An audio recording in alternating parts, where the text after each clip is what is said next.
Pimo ewo Kotoko training grounds Adako Jache ha ana omo eyom training abribia ahead of games omo ebarebo ya second round of Ghana Premier League 2024-2025 season. Kotoko ekwakobo first game against Karela United on Sunday. And then Kotoko last training omo ye Adako Jache fans ebehwe yenya Nana Pole ewo ahase Nana Pole and the Kotoko training no unhu na saying Mini amedasi ni akonya audio mami we are Kotoko fan na wo fi na wo hwe me Jimmy Prince fabulous the best fabulous the greatest fabulous we see more day more dampa so wo hwe any training course na de bia meka enunti na me di supporters ni be hu ya okakra because so wo hwe recruitment ayaye eniema coaches no technical team ni di go akwam na ni nyina chi supporters ma park eye me ya pa by senese me hwe enipa ebetwa hahia training keke no on say yesterday your friend saying recruitment ana ye you are say pre-season one na nipa ne ba sure yesterday ana ye hye ne nipa ne ba dru ewi ase na yate ada kakra enne se wo behwe training na technical team ni players ne ya utumu say team na ni abre because enne mpanyimfo kukuda me ba ha na penkra na mu atutu ne nan ade aba ha bi abehwe training ne tine training ne de na se wani insese wo ka che because team na ni abre players na kasa ni abre enna mpanyimfo da team na no nso ni abre league ne de ya ra bisi e beje me say mate operation team bi a ye friend operation Kotoko must go to Africa must go to Africa. Yes, what say you call so be person join here who person join me stadium. Okay. You're joining was stadium problem ni nyina no. Ye ni platform bia so ye ni hwe. Okay. One person who join this operation Kotoko must go to Africa no okay. Stadium. Sure. I was who joining me was stadium near do double dome near share. Because they say makame say sika ye wura eyi no bosome no. Ye Kotoko supporters ye ntimi ntua. Okay. Na mom winning bonus de me Kotoko supporters wo si etua. I was see the gate fee to winning bonus. The mesra Kotoko supporters say recruitment campaign for Yamaya no. They say Atra Premier League. Okay. What I say Atra Premier League. They say who should recruitment campaign for Naya Africa because they be Uraka. You say obebi akonya. Them be a cup become a FA Cup Ghana Premier League. What I say. Sure. They say open Africa. And Yura I catch a technical team they say play a pion be here.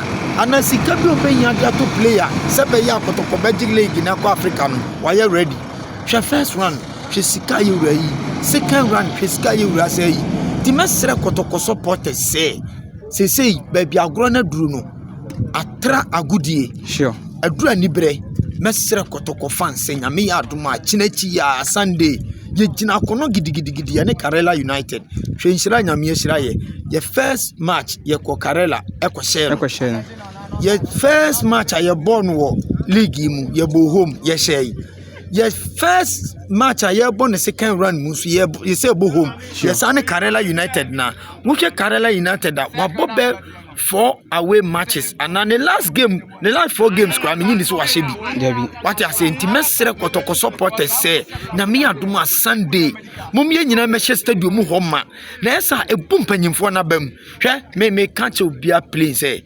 recruitment mpanyimfo na ye ne this season no say ye keep sa players we ya 2 seasons a menua Kotoko team ni be ye hu sure na mum say ya ma park a ya say ye dinam na yinam Yama Park nempanyimfo hia sika ye beton ye wie league na ye beton because see so we recruitment ayaye na ye wie league ni ye be kwa akobo Africa the baby players ni be demand big what I say sure. Because office be ba omu to ombe sere say ye di akatua ni bi be ka omu nu maka what I say Ghana ha Kotoko enkwa ne tua player ka 200 million 250 million okay what I say okay but some player krona benya contract wo ba bi na $1,000 a month obetana ha obekọ entimesra Kotoko supporters say ba bi agro na duro no aduro ni bre na mbo Sunday momlanian fodo modom na Sunday dia me matudi osoro koda na si etimi koda soro ho a menua agi se grader ene bedwie free ho Andra ye ni Justice Blay yeah any intimate no have interview Baba Yara Sports Stadium. Or can we say any time or stadium inside?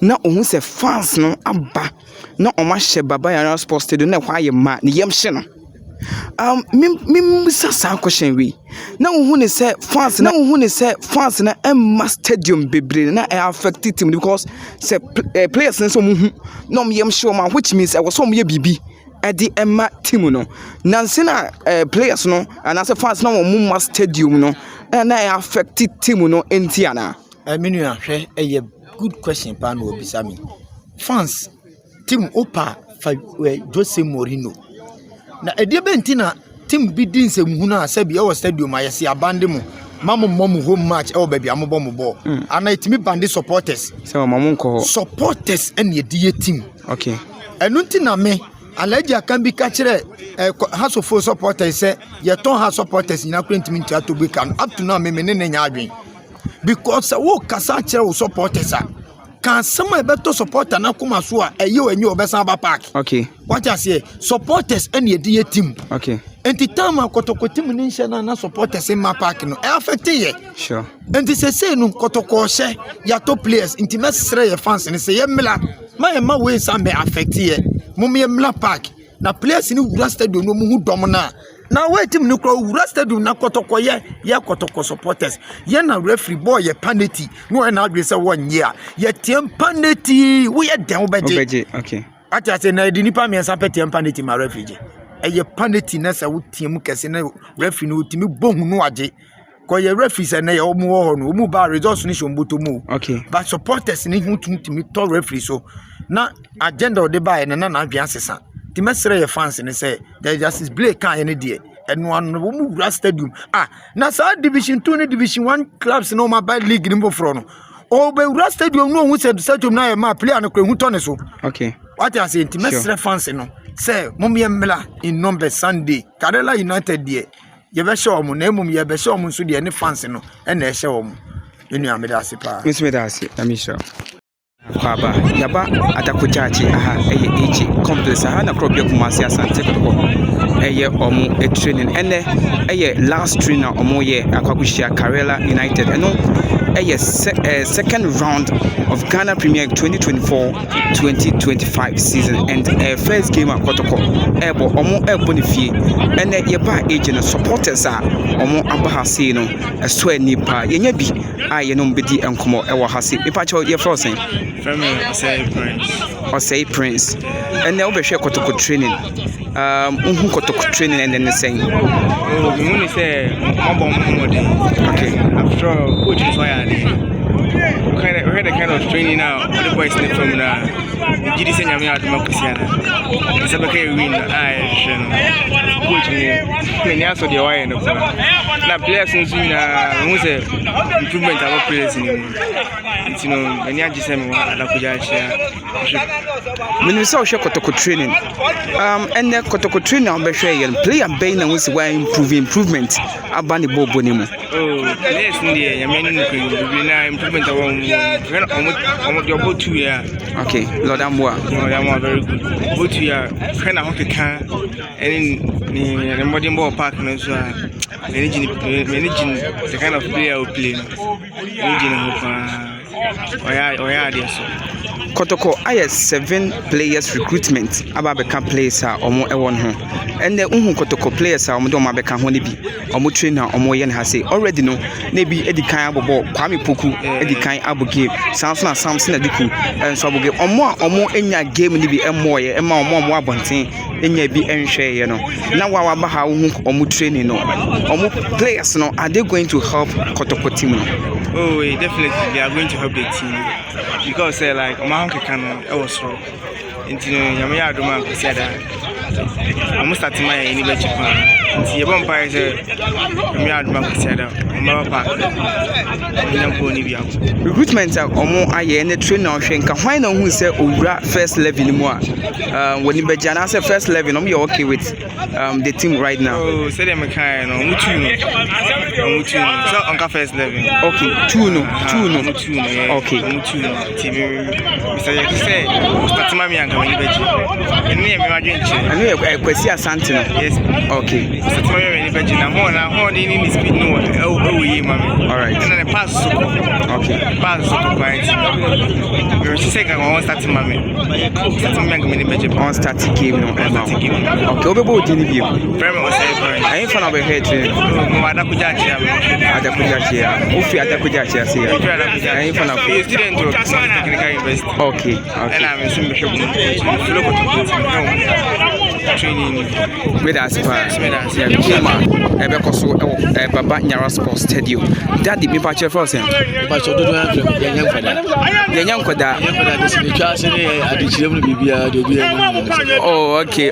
And the one about your Kotoko training and what Dakujachi and the training the course same. Oh, you're and your mind. Okay, it's a jet to Angasa. I just be players now. For now, team of okay. What I say, in the play be anymore. So you have say I did almost trust one. In fact, league need your family. Kodokafa League Navy. Seriously. Second round year room no. Me say, since you but our the science nation now which means yes. And I need Justice Blay any team men who could come Baba Nyara Sports and Conference Room. Or can be or say second round no and I need ball 18. You can't start second round, say more leg no. Honestly, would you me fan say obi biara ebe so ye bi na dia wo say no but everything wo ya listen any abria why would me okay what I say I could be anim and now once someone else I committed no one they can be aso Kodokwa recruitment players no ma ba no who say oh who's a foreign no Ukraine I feel mama okay and I was a coach no was assess women sure and day in day out no training now and the bet performance so fix because of fix one also show class also so me na bet what I say once my former about nko ade o believe say o me good we good at about because also put my name here e go mas players now omodi o ma be ka ho no 7 players ebia di kan bo bi Kwame Kokwa di kan bo 4 games na makotoko wanya 5 goals Kwame Isaac Mintanyanya emo game Samson Aduku abo game any other players now omo aba na omo ka ho no and the train now ba Dakujachi ebehwe ye no player bay ana wo hwa ne modern bon hu se wo soro pa oh you know they are obvious Kwamboku the one to say Kwamboku no di kan pem e no call sure and o ba so ya dia also your lawyer na ni am be so you be there e mati say no so ni di me dey page so what you say okay and na me say we believe e wo international Aduku no e ma na time okay no be na o ba with majere at once what you say was one my team spirit but young for you and e mark final say what say woman na ba man ada definitely no by and large obi abedi my there okay now we share coach Prosper Natogum the tactics are this time or the red game now we share how our players know ahon kan etie no and then your omo eje e wo training grounds as here we say omo use every day e dey call match day mu a e be team no and as players now fa omo so nyema bi omo wo en fan kan also for you know no so classroom is about say teaching in the watch no follow and at the same time so once you need the house was ready with the come sure and idea over training ground so coach no sure say na me pen no for the say na we follow now once you nyasa na why this I was say kan one I don't foresee the reason why I say what me embo ball e ma na come now e come so e wa house and bebo and the training here you say na Justice Blay ete enchen na o Philippines kakra woni koto dwem won say so wantimi amba no ama me she game ni mo ama kotokwa ba affect team no oh e be affect Ibrisa okay enye dey ya won kwafo bet my there ama back up okay what I say sure oh ma eye leadership ko abono e ade a ono ho no e bo team de ba that's no nipa dey want to be bia fully fit all the time sure and take what say bia in absence no nye den ya you nipa one or two go on some point there baba be what I say okay then they do ho no even kura ampo no samba ko bet must have 6 months sure okay what say inti pepe also bet ma be sure no okay eight one nipa bebe no one bet ma man wan tumi na ho eno to no de anya dem say Blay over praise God oni won so a am mechire Kotoko team no edge league no sana mo ka and magia to ye nyanko Africa dey but mo hwese mo je akwa African so akoje It's the only say Africa na dey no ko ba ko pe. Enya dan ya on see ko Africa na che. Okay. But for now people say yin na in just to West Africa. Okay. Enya me bu wana say o hwe materials na e ko no. Na determination so e ya adwuma. E be tuma gbagbo anim. Ye tuma nyi club at least. Nya dey quarter final semi finals dey do one man. E be possible. One thing I mean we saw last question na mincha na eko.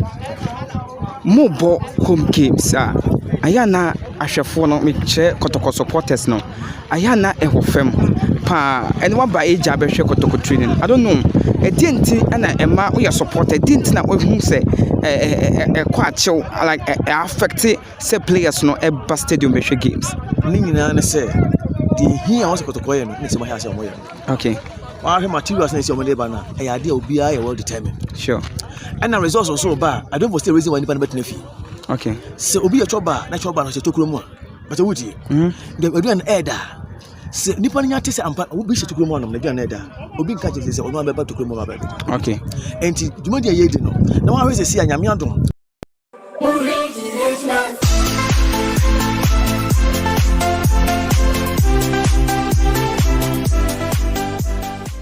Did you enjoy that? There's so much more, so why not hit subscribe?